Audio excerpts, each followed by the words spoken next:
In the first episode, we spoke about why India has become such an important part of the global technology roadmap. In this episode, I want to bring that discussion down to ground level and share a few real situations I've seen repeatedly while working with founders and companies exploring India.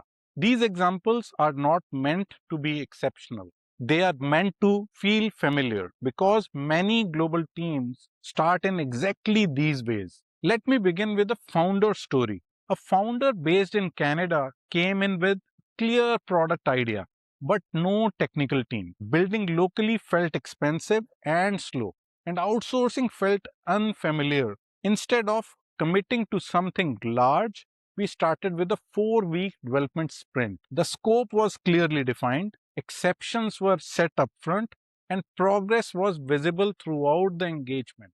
By the end of those 4 weeks, the founder had a working MVP, something real that could be tested, shown to early users, and discussed with confidence.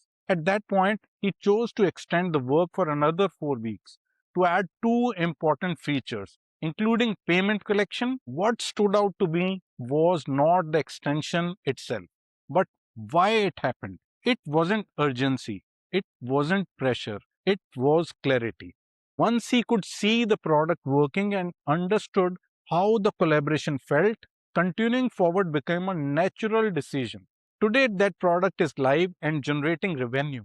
What this example highlights is the value of starting small, building confidence early, and scaling only after visibility is established. Now, let me share a second situation, one I see often with US based companies. A mid sized company had an existing backend operations team of around 20 people. As the business grew, workload increased, but hiring locally was becoming expensive and slow.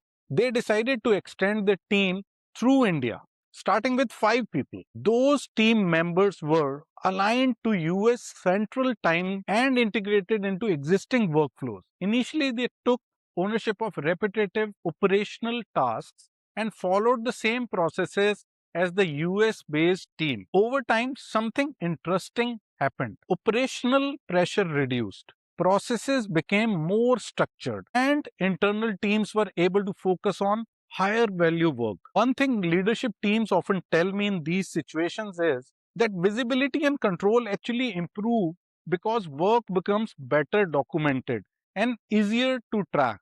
This approach works well for companies that want flexibility and scale without committing to a large structural change upfront. The third scenario involves companies thinking longer term. Some organizations reach a stage where outsourcing alone no longer feels sufficient. They want ownership, continuity, and a dedicated team that feels like a true extension of their company. In these cases, companies often move towards GCC style operations in India. Instead of setting up everything themselves, many begin on a per seat model where a single predictable cost covers office space, recruitment, HR operations, and compliance. The team is employed directly under the company's Indian entity, which allows payroll to be handled at market rates without commissions or hidden layers. This gives companies transparency, control over culture, and the ability to scale gradually.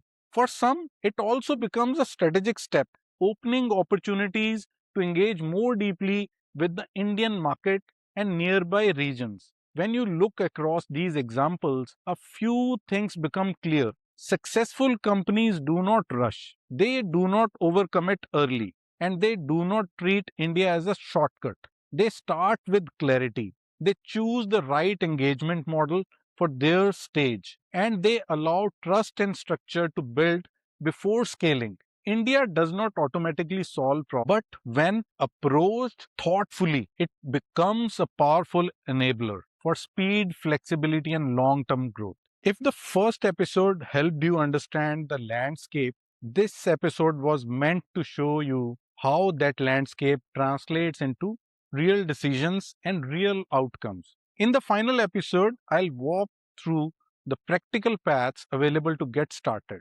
So when you are ready, you know exactly how to proceed. Thank you for watching the Global Launchpad series, India Edition. I am Sunil Dhawan, and I'll see you in the next episode.